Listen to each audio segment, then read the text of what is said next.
보톡스에 물을 섞는 비양심 병원이 있다고요?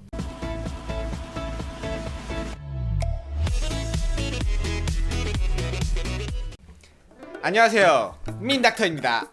한 1-20년 전만 해도 보톡스라는 시술이 흔하지 않고 굉장히 고가의 시술이었는데요. 요새는 가격도 굉장히 많이 저렴해지고 아주 흔한 대중적인 시술이 되었습니다. 그 중에서도 날렵한 턱선을 만들어주는 턱보톡스가 가장 인기가 많습니다. 대중적인 시술이 된 만큼 보톡스에 대한 궁금증도 굉장히 많아졌습니다. 그 많은 질문 중에 제가 가장 기억에 남는 질문이 하나 있습니다. 보톡스에 물을 섞는 비양심 병원이 있다던데 어디 가서 어떻게 맞아야 하나요? 라는 질문입니다. 그래서 이번 영상에서는 보톡스 새 제품을 언박싱하는 시간을 가져보도록 하겠습니다.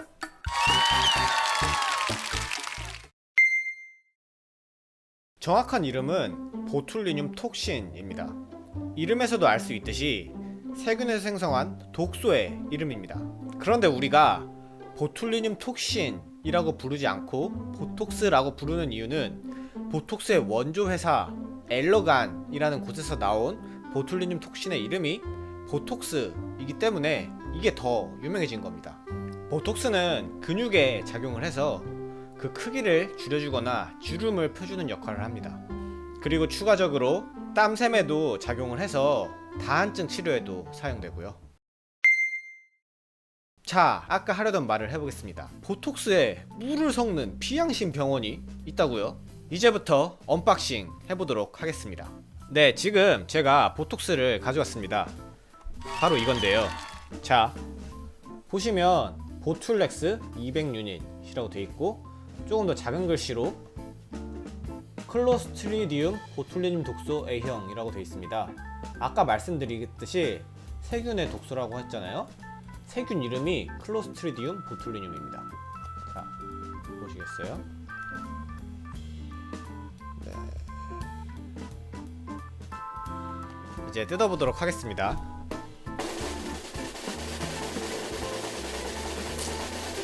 뜯었고요. 여기 뜯으면 이렇게 새 제품입니다. 이제 이 플라스틱 꽉 안에 보툴리늄 톡신 통이 있고요. 이 안에 설명서, 전문의 약품 설명서가 들어있습니다. 이제 나머지는 빈 꽉이고요. 이제 언박싱 했으니 꽉은 버리도록 하겠습니다. 이제 이 병을 꺼내면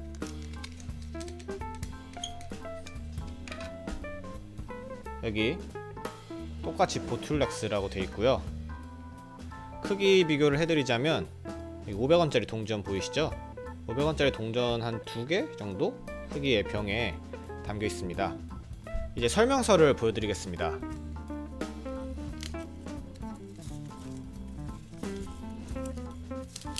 설명서가 꽤 길어요. 이게 아무래도 의약품이다 보니까 내용이 굉장히 작은 글씨로 많이 들어 있습니다.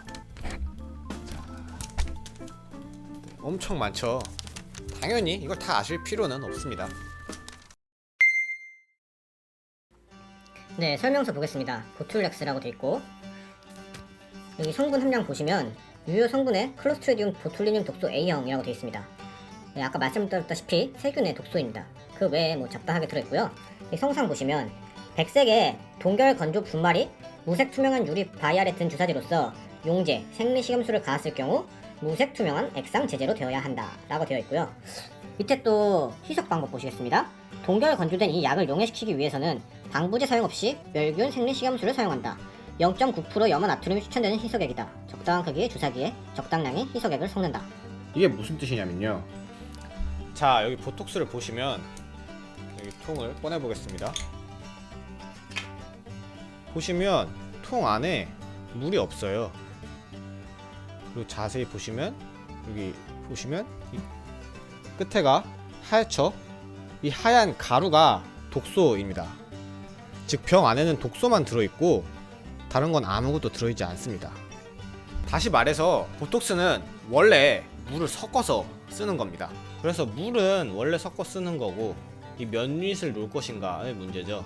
보통 병원에서 무슨 시술에 몇 유닛 놔드리겠습니다 라고 말을 했다면 그거를 거짓말 치는 병원은 정말 거의 없을 거예요. 이제 그렇기 때문에 물을 섞어 쓰는 병원이 있다라는 건 사실 큰 의미가 없는, 이제 궁금증 해결되셨나요? 네, 이제 효능 효과 보겠습니다. 보시면 본태성 눈꺼풀 경련, 눈썹 주름근, 그리고 눈살근 활동과 관련된 중증 등 내지 중증의 심한 미간 주름, 뇌졸중과 관련된 삼지 경직, 2세 이상의 소아 뇌성마비 환자에 있어서 경직에 의한 첨족 기형. 네, 보시면 4가지 효능 효과가 나와 있는데 이 4가지 중 3가지가 굉장히 병적인 치료에 쓰이는 거라고 볼 수 있고, 딱 1가지 미간 주름만 약간 미용적인 치료라고 할 수 있겠죠. 이것도 여기서는 중등증 내지 중증의 심한 미간 주름에 사용하라고 되어 있습니다. 다시 말해서 사실 보톡스가 처음 나왔을 때 원래 목적은 이런 근육 이완을 이용한 병의 치료를 위해서 나온 거예요. 그런데 이게 잘 생각해 보니까 미용에 잘 이용하면 대박이라는 생각이 든 거죠. 그래서 지금은 이런 병적인 치료보다 미용에 쓰는 걸로 훨씬 더 널리 알려져 있습니다. 그래서 제가 미용 치료가 뭐가 있는지 쭉 적어봤어요. 이마 주름, 미간 주름, 눈가 주름, 눈밑 주름, 콧잔등 주름, 윗입술 주름, 처진 입술 꼬리 주름, 턱끝 주름, 목 주름, 앞가슴 주름, 입꼬리 올리기, 눈썹 올리기, 알륜근 비유, 코끝 올리기, 잇몸 노출증, 안면 비대칭과 비대칭 미소, 자갈 모양턱, 양성 교근 비대증 또는 사각턱, 넓은 목근띠, 턱선 윤곽술, 종아리 윤곽술, 진피의 소금주사법. 네, 지금 제가 21가지 불러드렸는데 너무 많죠. 그럼 이걸 다 알아야 하냐? 사실 시술 받는 입장에서 이 많은 걸 다 알기는 어렵습니다.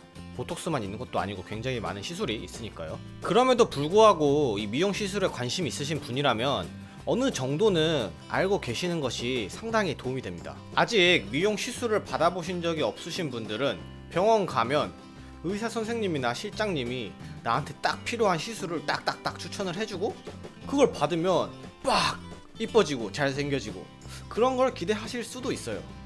하지만 전혀 그렇지 않습니다. 물론 병원에서는 최대한 그렇게 해드리고자 노력을 해요. 하지만 병원 입장에서 너무 막 상관도 없는 것까지 많이 추천을 해주면 너무 돈 벌려는 것 같겠죠? 이걸 어디까지 추천을 해줘야 될지 굉장히 애매합니다. 환자 입장에서도 그런 병원은 약간 믿음직스럽지 않을 겁니다. 그렇기 때문에 이 시술 받는 사람에게 뭐가 필요한지 전체적인 숲을 다 그려주기는 굉장히 어렵습니다. 결국 본인이 어떤 시술을 받을 것인지 본인만의 기준이 있어야 하고, 그러려면 어느 정도 시술에 대한 이해가 꼭 있어야만 합니다. 다음 편에서는 턱 보톡스를 포함하여 보톡스에 대해 조금 더 자세하게 다루어 볼 건데요. 궁금하신 부분 있다면 댓글 부탁드립니다. 당신의 얼굴을 책임질 민닥터였습니다. 다음 영상이 궁금하신 분들, 영상이 도움되신 분들 구독과 좋아요 그리고 알람까지 부탁드립니다. 감사합니다.